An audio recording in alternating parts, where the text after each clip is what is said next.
Hi అండి. Welcome to our YouTube channel. ఈరోజు మన రెసిపీ ఏంటంటే బీట్రూట్ ఫ్రై అండి.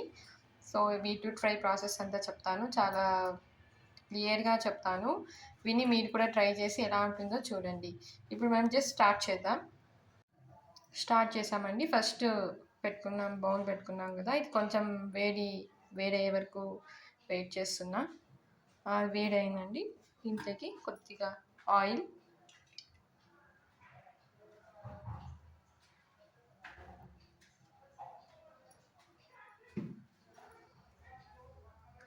కొంచెం మన ఆనియన్స్ ఫ్రై అయ్యేలా ఆయిల్ వేసుకోవాలండి. మరీ అంత ఎక్కువ వేసుకోకూడదు. దీంట్లోకి ఆయిల్ మీడియం ఫ్లేమ్లో పెట్టుకొని కొద్దిగా సాసవులు,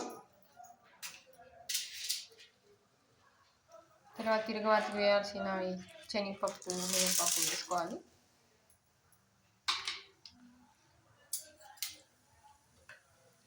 ఇందులో కొద్దిగా అల్లం వెల్లుల్లి పేస్ట్ వేసుకోండి.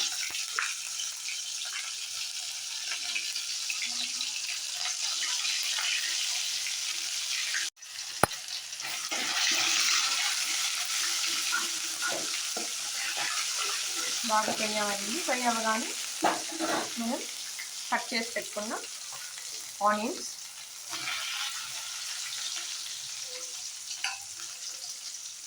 తర్వాత చిల్లీ, కరివేపాకు వేసుకొని మళ్ళీ ఫ్రై చేసుకోవాలండి.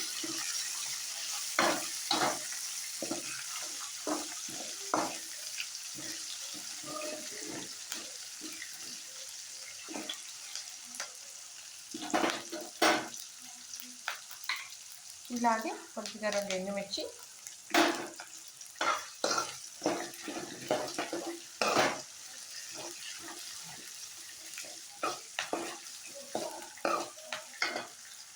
బాగా వేగనివ్వాలండి. మనకి ఆనియన్స్ కొంచెం లైట్ బ్రౌన్ కలర్లోకి వచ్చే వరకు కొద్దిగా వేగనివ్వాలి. ఆనియన్స్ వేగిన తర్వాత ఇదిగోండి బీట్రూట్ కట్ చేసిన బీట్రూట్ మనం వేసుకొని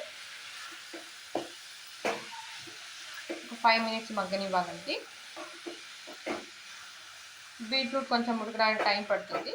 సో ఇలా ఒకసారి గరిటతో ఒకసారి తిప్పుకొని మూత వేసేసుకొని పెట్టుకోవాలండి. ఇదిగోండి మూత వేసాం కదా, చెక్ చేసుకోవాలండి. మూత తీసి బాయిల్ అవుతుందా లేదా అంటే ఏమైనా మాడు కాకుండా మనం తిప్పుకుంటూ ఉండాలండి. ఇప్పుడు కొంచెం రుచికి సరిపడా సాల్ట్ ఎక్కువ వేసుకోకండి. రుచికి సరిపడా ఉప్పు వేసుకొని మళ్ళీ ఒకసారి బాగా తిప్పుకొని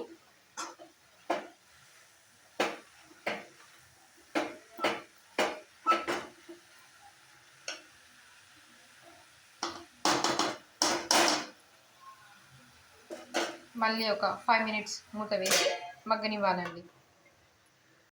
5 మినిట్స్ అయింది కదండి, ఒకసారి మూత ఓపెన్ చేసి చూద్దాం. చూడండి బీట్రూట్ ఉడుకుతుంది, లోపల నుంచి వాటర్ అయితే వస్తున్నాయి కదా. ఇప్పుడు నేను దీంట్లోకి ఒక మసాలా పౌడర్ అయితే తయారు చేశానండి. అది ఎలా తయారు చేశానో మీకు ఒకసారి చూస్తాను. ఇదిగోండి నేను తయారు చేసిన మసాలా పొడి. దీంట్లోకి నేను ఏమేమి వేసానంటే తెల్లగడ్డలు,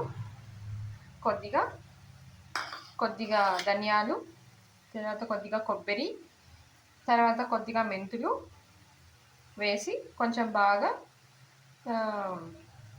మనం మిక్సీ పట్టుకోవాలి. సో మనం మిక్సీ పెట్టుకున్నది చూడండి ఎలా అయిందో.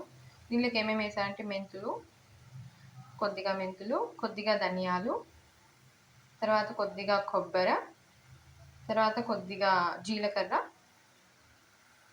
వేసి దీన్ని ఇలా మిక్సీ చేసుకున్నానండి. సో మీకు అనిపిస్తుంది కదా నేను ఎలా చేశాను, ఈ పౌడర్ టెక్స్చర్ ఎలా ఉంది చూడండి. వేసుకొని దీంట్లో కొంచెం నేను కారం కూడా వేసుకున్నానండి. మీకు కావాలంటే దీంట్లో వేసి కలుపుకోండి, లేదంటే మీరు సపరేట్గా కారం వేసుకోవచ్చు. చూడండి వేస్తున్నా, క్లీన్గా వేసేసి మనం చేస్తున్నాం కదా, దీన్ని బాగా తిప్పుకోవాలండి.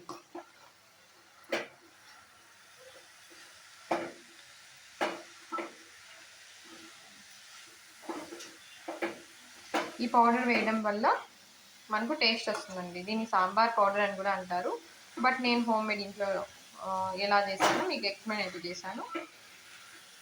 కొద్దిగా మెంతులు వేసి, కొద్దిగా జీలకర్ర, కొద్దిగా ధనియాలు, కొద్దిగా కొబ్బరి కట్ చేసుకొని వేసుకొని, తర్వాత కొద్దిగా తెల్లగడ్డలు వేసుకున్నానండి. ఇవన్నీ మనకి కొద్దిగా మెంతులు వేసుకుంటాం, మళ్ళీ మిగతావన్నీ మనకి సరిపోయేటట్టు వేసుకుంటాం.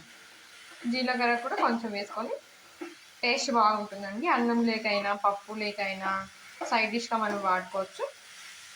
సో చపాతీలకి, బీట్రూట్ ఎప్పుడు తినని వాళ్ళు ఇలా ఒకసారి చేసుకొని ట్రై చేసి తింటే చాలా బాగుంటుందండి. ఒక 5 మినిట్స్ వెయిట్ చేద్దాం. ఇంకా కొంచెం బాగా వేగనివ్వాలి. చూడండి, మీకు చూడగానే తినాలి అనిపిస్తుందని నాకు తెలుసు. మీరు కూడా మీ ఇంట్లో ఇలా ట్రై చేసుకోండి, చాలా బాగుంటుంది. ట్రై చేసి నాకు మీరు కామెంట్స్లో పెడితే నేను ఇంకా చాలా హ్యాపీగా ఫీల్ అవుతాను. ఎలా ఉంది టేస్ట్ అని. దీనికి సాల్ట్ కూడా వేసాను. సాల్ట్, కారం అన్నీ మనం చూసుకొని వేసుకోవాలండి. ఒక 5 మినిట్స్ చూద్దాం. 5 మినిట్స్ వేగనిచ్చి అలాగే పెట్టి 5 మినిట్స్ని వేగనిచ్చి చూడండి, ఫైనల్గా మన బీట్రూట్ ఫ్రై అయితే రెడీ అయిపోయింది. ఉడికిపోయిందండి. మీరు స్టవ్ ఆన్లో చేసుకొని మీడియం ఫ్లేమ్లో పెట్టుకొని ఇలా అప్పుడప్పుడు ఓపెన్ చేసుకొని గరిటతో తిప్పుకుంటూ ఉండాలి. అడుగంటకుండా చూసుకోవాలండి. ఇప్పుడు టేస్ట్ చూస్తున్నాను, ఎలా ఉందో చెప్తానండి.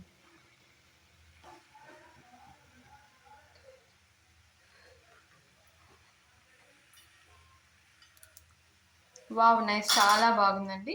మీరు కూడా మీ ఇంట్లో ట్రై చేసి ఎలా ఉందో కామెంట్ చేయండి. అంతే. Thank you so much. Bye.